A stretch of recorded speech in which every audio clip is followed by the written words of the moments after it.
जय हिंद दोस्तों। आज की इस क्लास में हम लोग कवर करने वाले हैं BA second year third semester 2024 में एजुकेशन शिक्षा शास्त्र का दोस्तों पेपर 1 है। आपके पेपर का नाम है शिक्षा के दार्शनिक सामाजिक राजनीतिक आर्थिक परिप्रेक्ष्य 1। ठीक है, ध्यान से देखेंगे दोस्तों।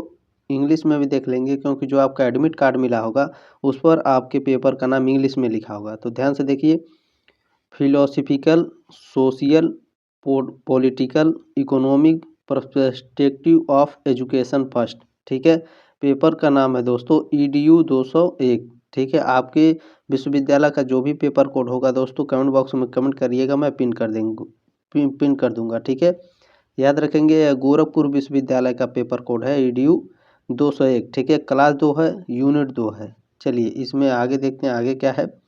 इसमें दोस्तों टॉप 50 इम्पोर्टेंट MCQ हैं। ठीक है, ध्यान से देखिएगा, लास्ट तक जरूर देखिएगा, सभी मोस्ट इम्पोर्टेंट प्रश्न इसमें लेकर आए हैं हम।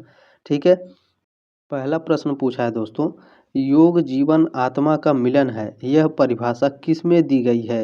वेदांत में, उपनिषद में, न्याय में या फिर मोक्ष कर में? तो दोस्तों जो योग जीवन आत्मा का मिलन है वह आपका वेदांत में दिया गया है। ठीक है, ऑप्शन नंबर ए हो जाएगा।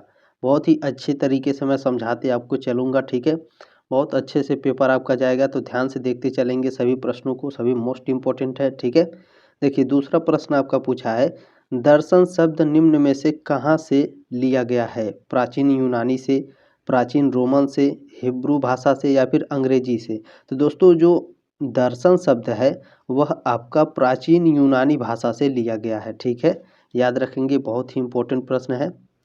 चलिए आगे बढ़ते हैं, अगला प्रश्न आपका देखते हैं इसमें क्या है। तीसरा प्रश्न है आपका, इनमें से कौन से भारतीय दर्शन के 2 डिवीजन स्कूल रहे हैं?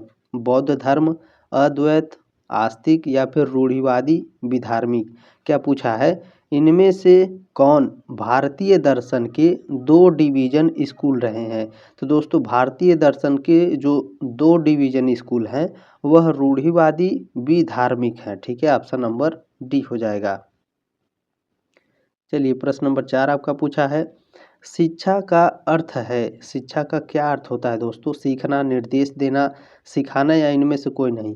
तो जो शिक्षा का वास्तविक में अर्थ होता है उसका अर्थ होता है सीखना, ऑप्शन नंबर ए हो जाएगा। चलिए अगला प्रश्न आपको समझाने का प्रयास करते हैं। 5वां नंबर प्रश्न पूछा है, शिक्षा को मनुष्य और समाज का निर्माण करना चाहिए, किसने कहा है? फ्रोबेल ने, TP नन ने, कांट ने या फिर राधा कृष्णन ने? तो दोस्तों क्या पूछा है इसमें देखिए, शिक्षा को मनुष्य और समाज का निर्माण करना चाहिए, यह राधा कृष्णन ने कहा था। ठीक है, डॉक्टर राधा कृष्णन ने क्या कहा था दोस्तों? राधा कृष्णन ने, इन्होंने कहा था कि शिक्षा को मनुष्य और समाज का निर्माण करना चाहिए। चलिए अगला प्रश्न आपका इसमें क्या है, जॉन डीवी के अनुसार शिक्षा के कितने आधारभूत स्तंभ बताए हैं? तो जॉन डीवी के अनुसार शिक्षा के दोस्तों 3 आधारभूत स्तंभ बताए गए हैं। ठीक है, प्रश्न नंबर 7 आपका पूछा है दोस्तों, अगर तुम भारत के विषय में जानना चाहते हो तो स्वामी विवेकानंद का अध्ययन करो, यह किसने कहा है? पंडित नेहरू ने, रोमिया रोलाम ने, गुरुदेव टैगोर ने या फिर डॉक्टर राधा कृष्णन ने? तो दोस्तों यह रोमिया रोलाम ने कहा था। ठीक है, इन्होंने क्या कहा था? तो रोमिया रोलाम ने कहा था कि अगर तुम भारत के विषय में जानना चाहते हो तो स्वामी विवेकानंद का अध्ययन करो। चलिए अगला प्रश्न है आपका, प्रश्न नंबर 8 पूछा है, शिक्षा शब्द की उत्पत्ति क्या है? ई और कैटम, एडू और कैटम, शब्द शिक्षित है या फिर इनमें से कोई नहीं? तो दोस्तों इसमें क्या दिया है, शिक्षा शब्द की जो उत्पत्ति हुई है वो ई और कैटम से हुई है, ऑप्शन नंबर ए हो जाएगा। ठीक है, चलिए अगला प्रश्न है आपका, प्रश्न नंबर 9 इसमें दिया है आपका, दर्शन शब्द निम्न में से कहाँ से लिया गया है? दर्शन शब्द दोस्तों प्राचीन यूनानी से लिया गया है, हिब्रू भाषा से, प्राचीन रोमन से या फिर अंग्रेजी से? अभी मैंने ऊपर आपको पढ़ाया दोस्तों, यहाँ पर दोबारा आ गया यह प्रश्न। जो दर्शन शब्द है कहाँ से लिया गया है? प्राचीन यूनानी भाषा से लिया गया है। ठीक है, चलिए अगला प्रश्न आपका इसमें क्या पूछा है, प्रश्न नंबर 10 है, शिक्षा को मनुष्य और समाज का निर्माण करना चाहिए, किसने कहा? तो दोस्तों ये किसने कहा है? तो आपका इन्होंने कहा है विवेकानंद जी ने, ठीक है। विवेकानंद जी ने क्या कहा भैया? शिक्षा को मनुष्य और समाज का निर्माण करना चाहिए। चलिए अगला प्रश्न इसमें आपका पूछा है, शिक्षा मनुष्य में अंतर्निहित दैवी शक्ति के अभिव्यक्त है, यह किसका कथन है? स्वामी विवेकानंद का, टैगोर जी का, पेस्टोलॉजी का या अरविंद का? तो दोस्तों इनमें विवेकानंद जी का है, ठीक है। विवेकानंद जी ने क्या कहा था? शिक्षा मनुष्य में अंतर्निहित दैवी शक्ति के अभिव्यक्त है, ठीक है, याद रखेंगे, बहुत ही इम्पोर्टेंट प्रश्न है।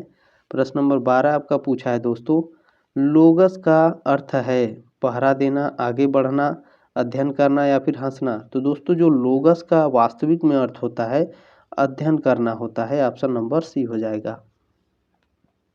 चलिए प्रश्न नंबर 13 आपका पूछा है, अंतः मन का ज्ञान ही शिक्षा है, किसका कथन है? तो दोस्तों अंतः मन का ज्ञान ही शिक्षा है, यह कथन आपका कृष्णमूर्ति जी का है, ऑप्शन नंबर ए हो जाएगा।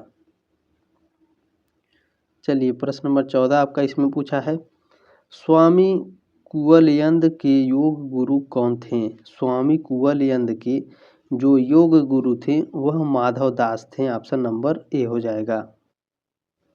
चलिए अगला प्रश्न इसमें आपका पूछा है, कठोपनिषद के अनुसार योग की परिभाषा है मन पर नियंत्रण, इंद्रियों और मन बुद्धि पर नियंत्रण, इंद्रियों और बुद्धि पर नियंत्रण या फिर शरीर और दिमाग पर नियंत्रण? तो याद रखेंगे दोस्तों, कठोपनिषद के अनुसार जो योग की परिभाषा होती है इंद्रियों, मन और बुद्धि पर नियंत्रण पाना होता है, ऑप्शन नंबर बी हो जाएगा। चलिए प्रश्न नंबर 16 आपका पूछा है, सिद्ध सिद्धांत पद्धति में प्रकृति द्वारा कुंडलिनी के कितने प्रकारों का वर्णन किया गया है? तो दोस्तों सिद्ध सिद्धांत पद्धति में प्रकृति के द्वारा दो, ठीक है, दो प्रकारों का वर्णन किया गया है, याद रखेंगे। चलिए अगला प्रश्न इसमें आपका क्या पूछा है, किस उपनिषद में सांडिल्य विद्या का वर्णन किया गया है? किस उपनिषद में किया गया है? तो यह छांदोग्योपनिषद में किया गया है, ऑप्शन नंबर डी हो जाएगा, ठीक है। छांदोग्योपनिषद में क्या कहा गया भैया भैया? इसमें आपका सांडिल्य विद्या का वर्णन किया गया है, ठीक है, आपसे एग्जाम में पूछता है, याद रखेंगे। सांडिल्य विद्या का वर्णन किसमें किया गया है? छांदोग्योपनिषद में। चलिए प्रश्न नंबर 18 आपका पूछा है, के केनोपनिषद के अनुसार यक्ष कौन है? तो दोस्तों केनोपनिषद के अनुसार जो यक्ष है वह ब्राह्मण है, ऑप्शन नंबर बी हो जाएगा।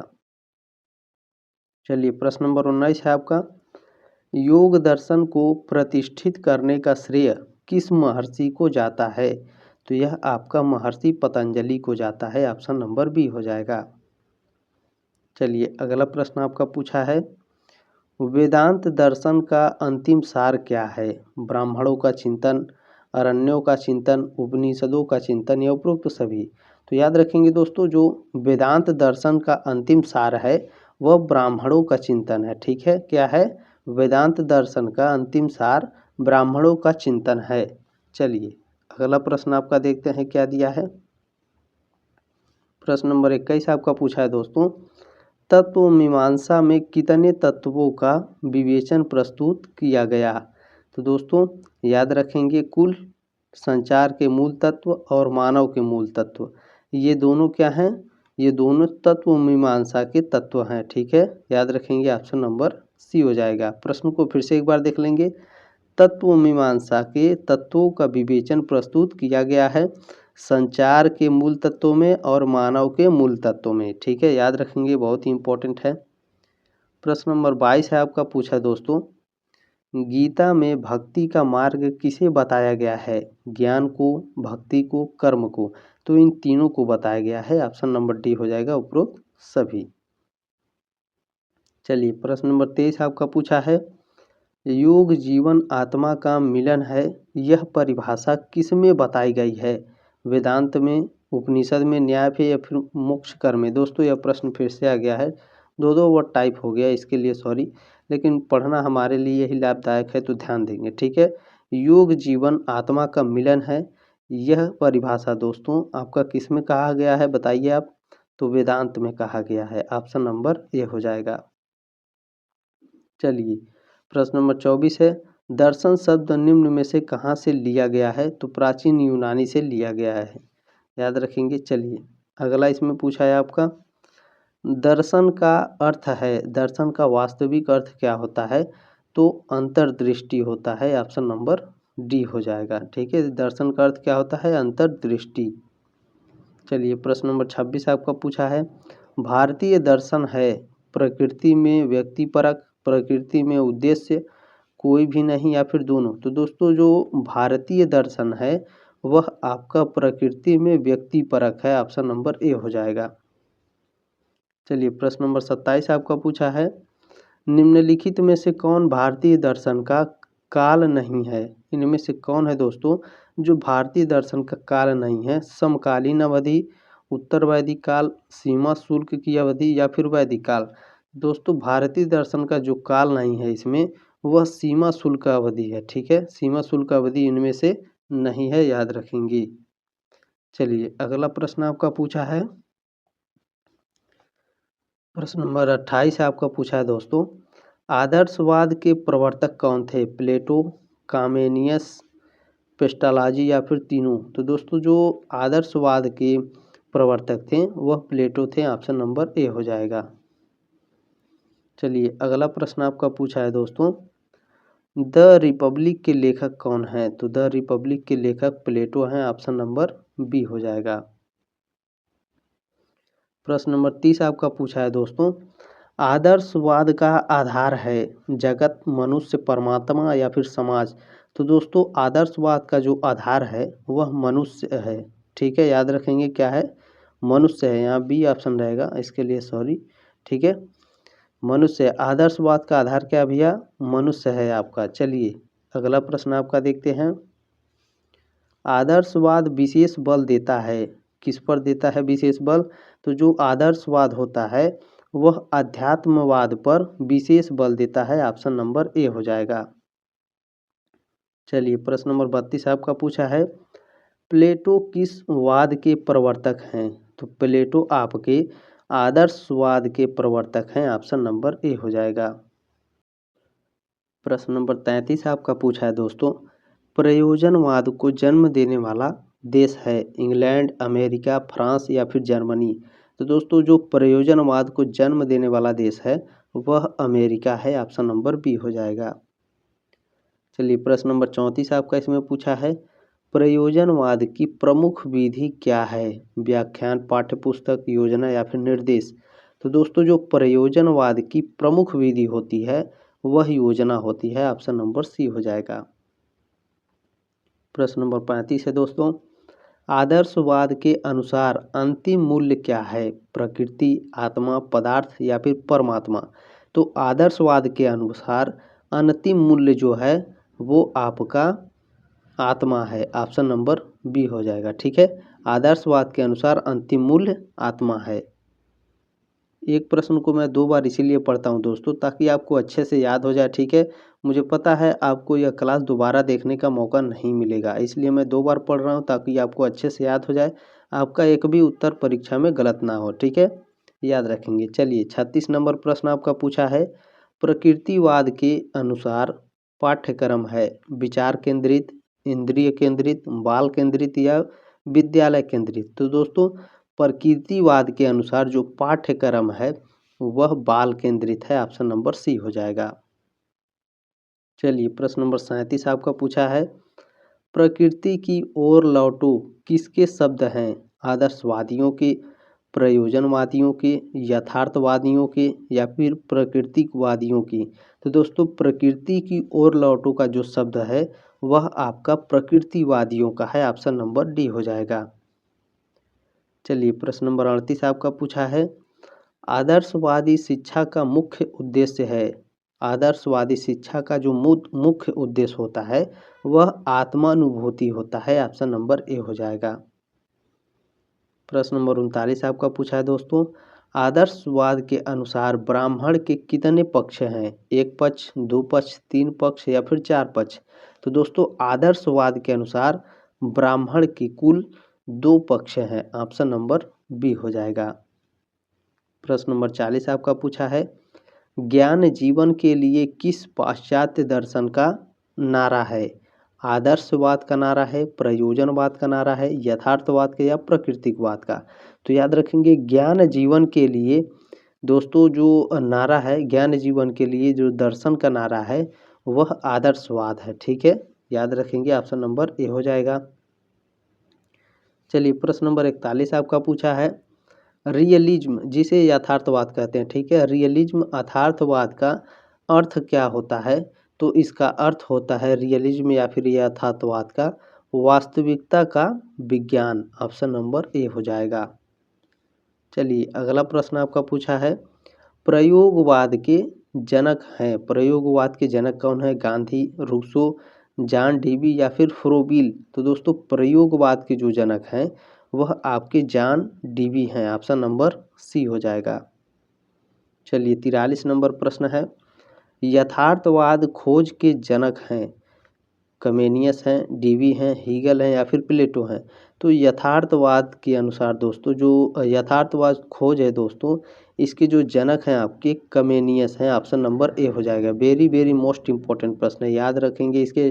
ठीक है, मुझे लग रहा है 100% आएगा, तो याद रखेंगे यह आ सकता है। ठीक है, यथार्थवाद खोज के जनक कौन है? कमेनियस, याद रखेंगे दोस्तों। और दोस्तों जिनका एग्ज़ाम हो जाता है वह पेपर को टेलीग्राम ग्रुप में या फिर टेलीग्राम पर मुझे सर्च करके ज़रूर भेज दें। ठीक है, कैसे भेजेंगे? तो सर्च करेंगे जीके जीएस वाला, तो मेरा चैनल आ जाएगा टेलीग्राम पर, आप वहां पर अपना पेपर भेज सकते हैं। ठीक है, मैं उसे तुरंत सॉल्व करा दूंगा। चलिए प्रश्न नंबर 44 आपका पूछा है, निम्नलिखित में से कौन पुस्तकीय ज्ञान का विरोध करता है? प्रयोजनवाद, आदर्शवाद, प्रकृतिवाद या फिर यथार्थवाद? तो दोस्तों जो पुस्तकीय ज्ञान का विरोध करता है वह प्रयोजनवाद है। ऑप्शन नंबर ए हो जाएगा। चलिए प्रश्न नंबर 45 पूछा है, प्रकृति द्वारा जो मार्ग निर्धारित किए जाते हैं वे समाज द्वारा निर्धारित मांगों से श्रेष्ठ होते हैं। यह कथन है कमेनियस का, रूसो का, फ्रोबेल का या फिर पेस्टालॉजी का? तो दोस्तों जो रूसो थे इन्होंने कहा था कि प्रकृति द्वारा जो मार्ग निर्धारित किए जाते हैं वे समाज द्वारा निर्धारित मार्गों से श्रेष्ठ होते हैं। चलिए अगला प्रश्न आपका पूछा है, यथार्थवाद का आशय उस विश्वास अथवा सिद्धांत से है जो संसार को वैसा ही मानता है जैसा वह हमें दिखाई देता है। यह कथन किसका है? बटलर का, स्वामी रामतीर्थ का, बेकन का या फिर कमेनियस का?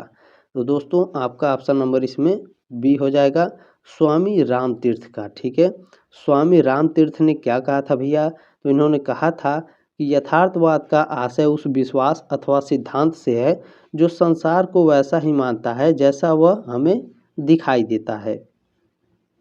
चलिए प्रश्न नंबर आपका 47 इसमें पूछा है दोस्तों, निरपेक्ष आदर्शवाद देन है डेकार्ट की, स्पिनोजा की, सेलिंग की या फिर हीगल की? तो निरपेक्ष आदर्शवाद जो है वह आपका हीगल का है। ऑप्शन नंबर डी हो जाएगा।